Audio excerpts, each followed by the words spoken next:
Eu tava pensando, quando o pessoal vê um filme com o título Agente Secreto Nacional, o que será que vem na cabeça das pessoas primeiro? Que tipo de filme? Outra piadinha dessa, vocês morrem.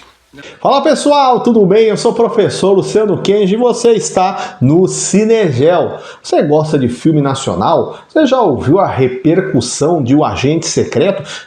Não tem nada a ver com esse pedaço que você... Não tem nada a ver. Esse é um filme sério, um grande filme. Você está acompanhando toda a repercussão de premiações, indicação ao Oscar? Bom, se você quer conhecer um pouquinho mais sobre esse filme e entender qual a conexão que eu vou fazer dele a partir da ideia do roteiro do filme com o que a gente chama de descentralização econômica do Brasil, só tem um jeito de a gente conferir. É agora você ficando e vem conferir comigo.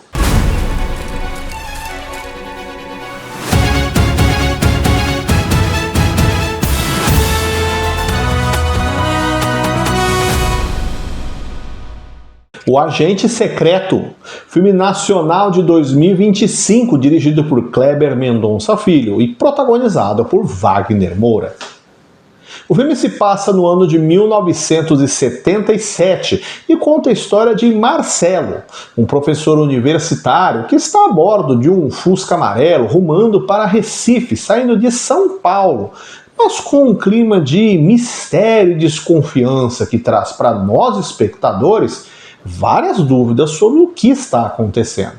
O período da ditadura militar deixa tudo com ar de tensão, sem se saber em quem confiar e por que a viagem de Marcelo o deixa tão apreensivo. Ao chegar em Recife, ele ruma para a hospedaria de Dona Sebastiana, por uma indicação feita a ele ainda em São Paulo para ficar na cidade, pois ela basicamente hospeda pessoas que estão refugiadas, se escondendo dos agentes do governo brasileiro sob uma nova identidade.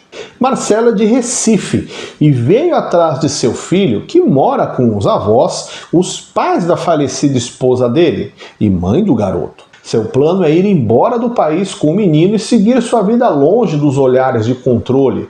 Mas, por pouco tempo, nestes primeiros dias, ele é posto como um disfarce para trabalhar no órgão de registro de emissão de documentos de Recife, pelo menos até conseguir formalizar a sua saída do Brasil. Mas o local onde ele trabalhará é no mesmo prédio onde fica o delegado da cidade, um homem nitidamente envolvido com interesses pessoais e o comprometimento com a função em estágio bem secundário. Em São Paulo, Henrique Guirotti, executivo da empresa Eletrobras e um homem super poderoso nos bastidores políticos, conversa com mercenários para que eles procurem por Marcelo e ceifem a sua vida.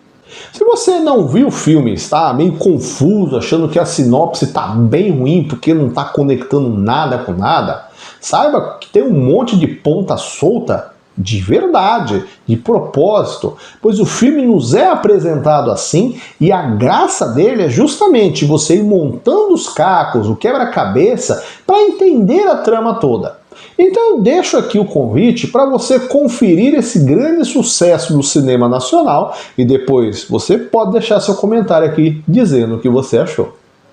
Eu sei que você já ouviu, leu, assistiu muita coisa sobre esse filme, que já é comparado com Ainda Estou Aqui, outro grande sucesso do cinema nacional e que foi o primeiro filme brasileiro a ganhar o Oscar filme em língua não inglesa, consagrando Fernanda Torres com a premiação no Globo de Ouro, fora a grande repercussão de elogios internacionais de público e crítica. Apesar do período histórico retratado ser o mesmo, este filme não tem nenhuma conexão, tem uma outra tônica que vai seguir outro foco em relação ao Ainda Estou Aqui.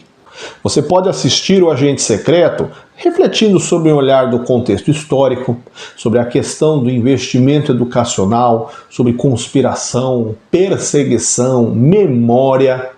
Mas tem um detalhe geográfico que me chamou a atenção e eu vou dar ênfase para ele aqui neste vídeo. Atenção, pois eu vou, depois do sinal, dar um spoiler bem de leve, só para a gente entender o porquê eu fiz essa conexão com o filme.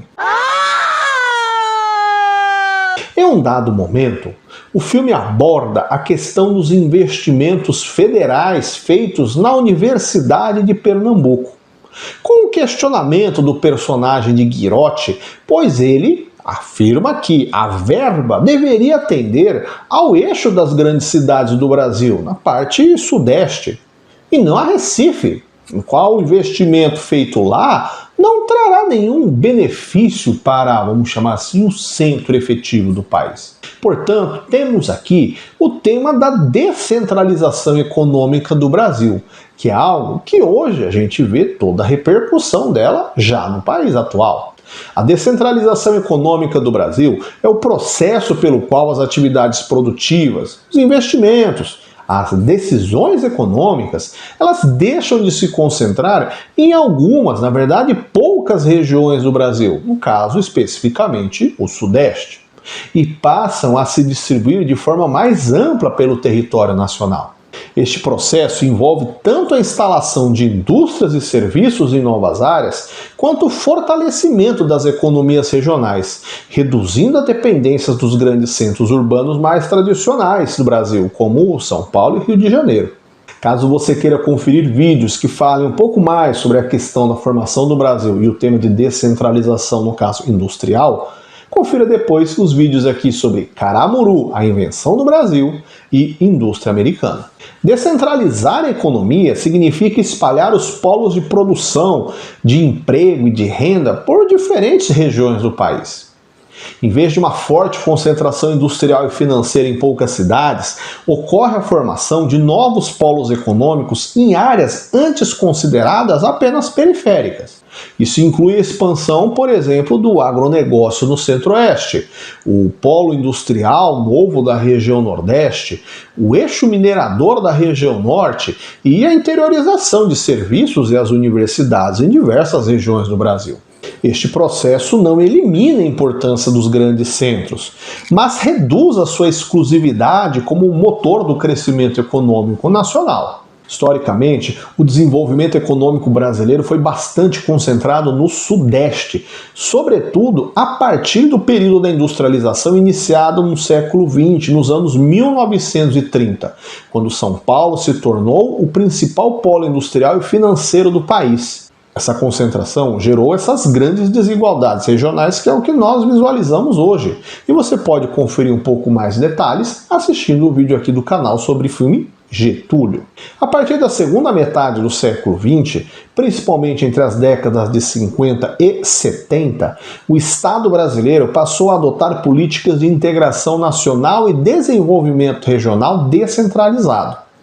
A exemplo disso, nós temos a construção e a inauguração de Brasília em 1960, que iniciou um incentivo de ocupação no interior do país, e a criação de órgãos chamados de Superintendência de Desenvolvimento, como a Sudene do Nordeste, a Sudan da Amazônia, a Sudeco do Centro-Oeste e a Sudesul do Sul, que ofertava incentivos fiscais para atrair investimentos para essas regiões. Nos anos 90 e 2000, com a globalização e a modernização dos transportes e as comunicações, a busca das empresas por menores custos de produção, com terras mais baratas, mão de obra mais barata, impostos mais baixos, tivemos um movimento mais intenso de interiorização e deslocamento de indústrias para outras regiões. Além disso, estados e municípios passaram a competir por investimentos através de incentivos fiscais, fenômeno conhecido com o nome de guerra fiscal.